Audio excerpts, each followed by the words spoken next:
All right, where we last left off, we talked about Sage Northcutt, and now we're moving up the card, and we got Diego Sanchez versus Joe Lozon.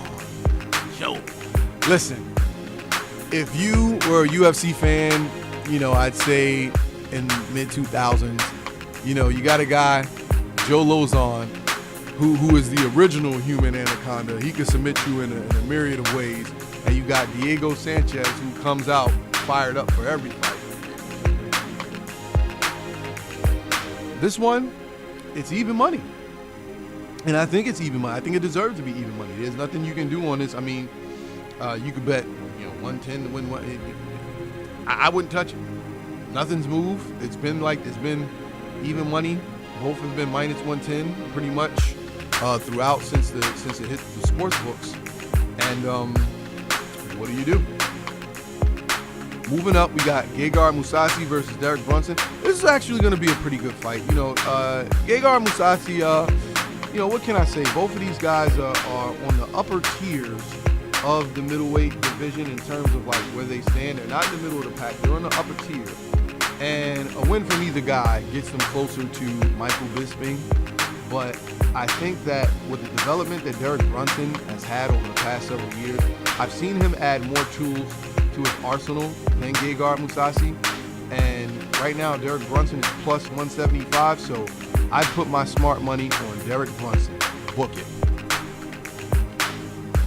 Moving up the card, we got, I thought that this would be a little bit lower on a card, but from what I'm looking at, it's kind of up there. We got Johnny Hendricks versus Kevin Gastelum. Kevin Gastelum is the underdog at plus 145. Johnny Hendricks minus 165. I think that's more of a pick'em.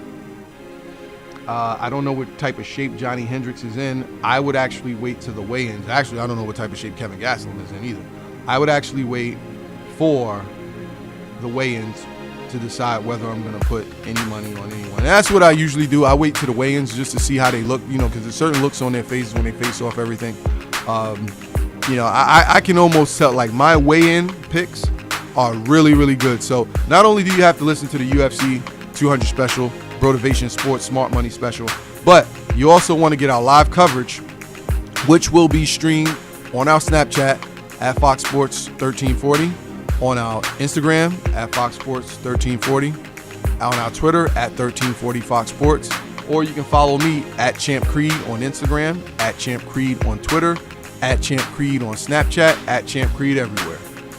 And I'll give you those up-to-the-minute weigh-in smart money picks, which usually are the same, but give or take 1 or 2 fights. This is the only fight, Johnny Hendricks and Kevin Gastelum, that I would say, we'd have to wait and see at the weigh-ins. Moving up, Cain Velasquez and Travis Brown. If we have a healthy Cain Velasquez, he will beat Travis Brown. The only thing that we don't know is, will we have a healthy Cain Velasquez? Here's a guy, he has a motor. He can kick it into gears. He has a gas tank. He has reserves. He has punching power, takedown game, on his back, in the mount. Cain Velasquez was born to be the UFC heavyweight champion, to be a fighter. That's what this man was born to do. You throw us back in the caveman days, Cain Velasquez is going to lead you to dinosaur meat. Travis Brown too, but more so Cain Velasquez. The only problem is his body hasn't been able to hold up, because when they spar in his gym, they go 100% every day. That's a good thing, and it's a bad thing. It's bad because Cain's career, that was so promising to be a flagship guy, it's just been cut short by injuries. Nonetheless, if Cain Velasquez is healthy, he will defeat Travis Brown. They have Travis Brown at plus 240. I would not put the smart money on Travis Brown. Moving up the card, we've got Miesha Tate versus Amanda Nunes. Now, listen, right? We're going to talk about this one. I want to make sure I got enough time for the break. Yeah, I got enough time for the break. Miesha Tate, narrowly escaped to defeat Holly Holm. You want to talk about pulling a rabbit out of the hat? Miesha did it. And she was plus 400. Plus 4. That means if you put $100 down on Miesha Tate, you got your 100 back plus 400. If you put $1,000 on Miesha Tate, you got your G back plus 4 racks. My man Vegas Dave bet like 20 grand on Miesha Tate. Yo, we gotta get him on the show. We're gonna get him on the show. We will have Vegas Dave. We might even have Miesha Tate on the show. I gotta reach out to her. She don't live too far from me, you know? But we'll have to wait till after UFC 200. Now, she's going up against Amanda Nunes. I've watched Amanda Nunes. I think I've seen her fight from her 4th fight, maybe, up until now. There comes a time as a fighter when you develop your skills in certain areas, and then it all comes together. You build a little momentum, something happens, and then you get your shot at the title. This is where Amanda Nunes sits. Her game, her striking game, her jiu-jitsu, her grappling, her ability to defend takedowns could use some improvement, and we know that Miesha's going to go for that. Her ability to fight out of the clinch, her ability to scramble. She's a little bit taller than Miesha, and Amanda is strong. Miesha's strong, but Amanda is strong. She's lengthy. So in order for Miesha to, you know what? Miesha Tate has to basically apply the same game plan that she applied to Holly Holm, but the only problem there is that when she gets inside and it becomes a scramble and they get to the mat, Amanda is better prepared to defend herself on the mat as opposed to Holly. So what happens if Amanda nullifies that and they go back to the stand-up? We're going to see the same thing that happened to Miesha Tate in those first few rounds. And can she get lucky twice fighting an elite striker? I don't know. The sporting books say that Amanda Nunes is plus 205. Now, even if Miesha does win, which she can win, I can't walk away from plus 205 on Amanda Nunes. I can't, Dave. I can't. So you know what? Smart money on Amanda Nunes over Miesha Tate, plus 205. You heard it from me. We move up the card. I'm presuming that the title fights are going to be the main event and co-main event.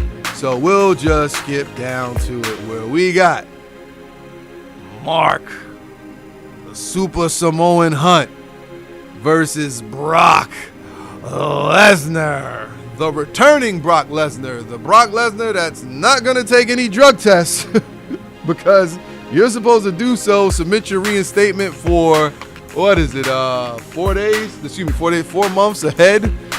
He didn't do it. He came back in June. So, with that being said, the post-fight drug test, I'm pretty sure people are going to talk about it because, you know, Mark Hunt has mentioned it in several interviews, and he's none too happy. And the last thing you want to do is have a pissed off Mark Hunt step in that octagon with you. I don't care who you are. You want to talk about barrels of dynamite at the end of your wrists? This guy is double loaded, fully locked, cocked, and stocked to deliver the boom. So Brock's going to have to go for the takedown. When the betting lines first opened, I think Brock was a favorite. Brock was actually plus, Brock was minus 175, and Mark Hunt was plus 150, plus 160. Now, people know Mark Hunt. People know that Mark Hunt's mad. Brock Lesnar, the underdog, plus 150. Takedowns, fist of dynamite. I think Mark Hunt's going to win. But I cannot walk away from Brock Lesnar at plus 150. I can't walk away from it. This is a fight that I'll have to wait until the weigh-ins to give you my smart money pick. I can't give it to you now. I got to give it to you on the day of the weigh-ins. And when you want to find out the day of the weigh-ins, you follow me at Champ Creed on Twitter, at Champ Creed on Instagram, at Champ Creed on Snapchat, because I will be in the building and I will give you the smart money picks after the weigh-ins, UFC 200 weigh-ins, the Friday before the fight. So now, what we're going to do is we're going to go to break, and when we come back, we'll give you the rundown for the co-main event, Jose Aldo and Frankie Edgar, And the main event, John Bones Jones versus Daniel DC Cormier. After the break, Fox Sports Radio, 1340 AM, Brotivation Sports, Champ Creed. We will return.